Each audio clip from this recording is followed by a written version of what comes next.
मीरा कृष्ण के प्रेम में पागल थी और हम पागल रहते हैं पैसे के प्रेम में। ये पागलपन रखिए आप, लेकिन इसका उद्देश्य बदल दीजिए। पागल रहिए ना, नशा रखिए ना, लोगों की सेवा का नशा रखिए, लोगों के दुखों को दूर करने का नशा रखिए, लोगों की पीड़ा को खत्म करने का नशा रखिए, लोगों को अपने दिल से लगाने का नशा रखिए।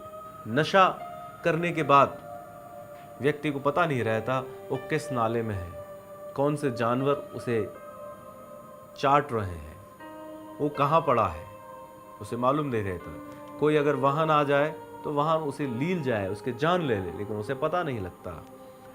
उस नशे से बहुत अच्छा नशा है लोगों की मदद करने का नशा, परमात्मा के प्रेम में पागल होने का नशा, लोगों की मदद के लिए पागल होने का नशा।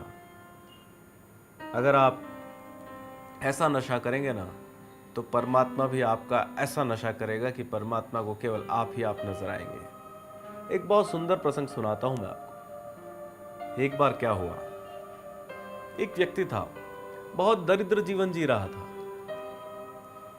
बहुत मुश्किल से एक रोटी अनाज का जुगाड़ हो जाता था, बहुत मुश्किल से वो दाल रोटी का जुगाड़ कर लेता था। काफी मुश्किल से जीवन निकल रहा था, उसे रहा न गया। तिल तिल मरने से अच्छा है, उसने सोचा मैं एक दिन पूरा ही मर जाऊं। तो वो मरने के लिए जब जा रहा था तो उसने सोचा भगवान से क्यों न प्रार्थना करके पूछूं कि मेरे को ऐसा जीवन क्यों दिया।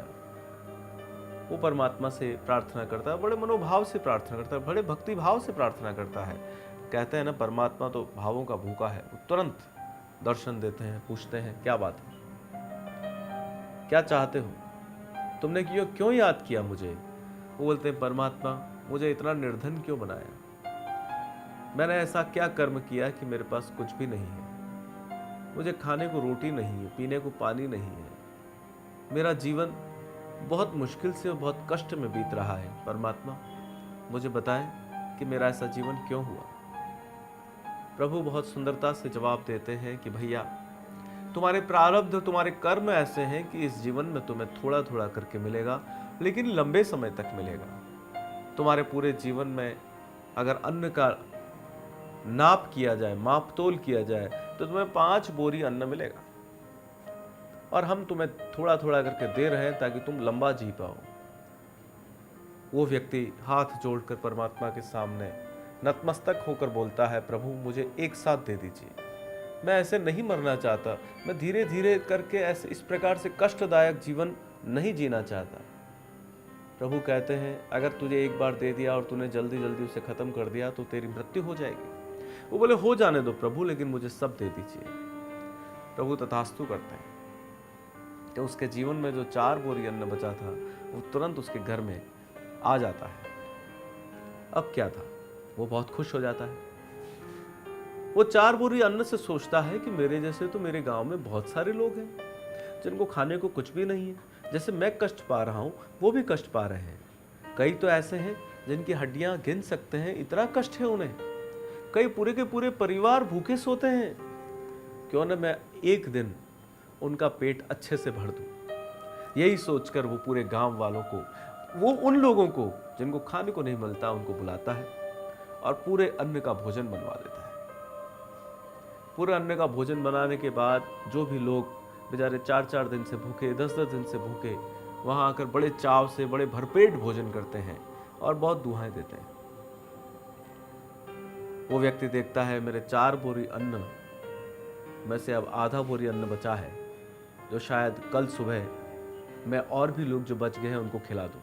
उसके बाद तो मुझे मृत्यु को प्राप्त हो जाना है, कोई बात नहीं, मुझे संतुष्टि है कि मैंने किसी को कुछ भोजन तो कराया। सुबह जब वो उठता है तो देखता है उसके घर के बाहर 10 बोरी अन्न का एक छोटा ट्रक खड़ा है। वो सोचता है ये किसने भेजा है। वो पता करता है तो पता लगता है कि उस गांव के समीप एक सेठ साहब ने उस व्यक्ति की ये बात सुनी कि उसने भूखे लोगों को एक समय का भोजन, जिसके पास स्वयं के पास कुछ नहीं, उसने अपना जो कुछ है वो सभी कुछ लगा दिया लोगों के भूख को शांत करने के लिए। तो वो सेठ इस बात से प्रभावित होकर 10 बोरी अन्न उसे भेज देता है और कहता है कि हे भैया, इस अन्न का भी तुम भोजन करा दो लोगों को। वो 10 बोरी अन्न का भी भोजन बना के लोगों को भोजन करा देता है। धीरे धीरे उसके यहाँ बहुत ज़्यादा खाद्य पदार्थ इकट्ठा होने लगता है। अब तो उस व्यक्ति के पास 100 बोरी 200 बोरी अन्न, अब धीरे धीरे तो लंगर चल रहा है, भंडारा चल रहा है, महाप्रसाद हो रहा है, बहुत सारे लोग भोजन कर रहे हैं। वो फिर से भगवान से प्रार्थना करता है, क्योंकि वो बहुत शरीफ, बहुत ईमानदार और बहुत ही भक्ति भाव वाला व्यक्ति है, तो परमात्मा तुरंत प्रकट हो जाते हैं। परमात्मा कहते हैं अब क्या है? बोले प्रभु आपने मुझसे झूठ कहा ना, आपने तो कहा था मेरे जीवन में 5 बोरी अन्न है। देखिए मेरे पास तो पूरे के पूरे गोडाउन, इतने बड़े बड़े गोडाउन, इतने बड़े बड़े गोदाम भरे पड़े हैं, मेरे पास रखने की जगह नहीं, इतना सारा अन्न है। आपने प्रभु मुझसे झूठ क्यों कहा? प्रभु ने कहा मैंने तो सच ही कहा था तुम्हें। तुमने अपने भाग्य, तुम्हारे भाग्य में तो 5 बोरी अन्न लिखा था, तुमने अपने भाग्य का औरों को खिला दिया, तो जितने लोगों को खिलाया है उन सबके भाग्य का तुम्हें प्राप्त हो रहा है।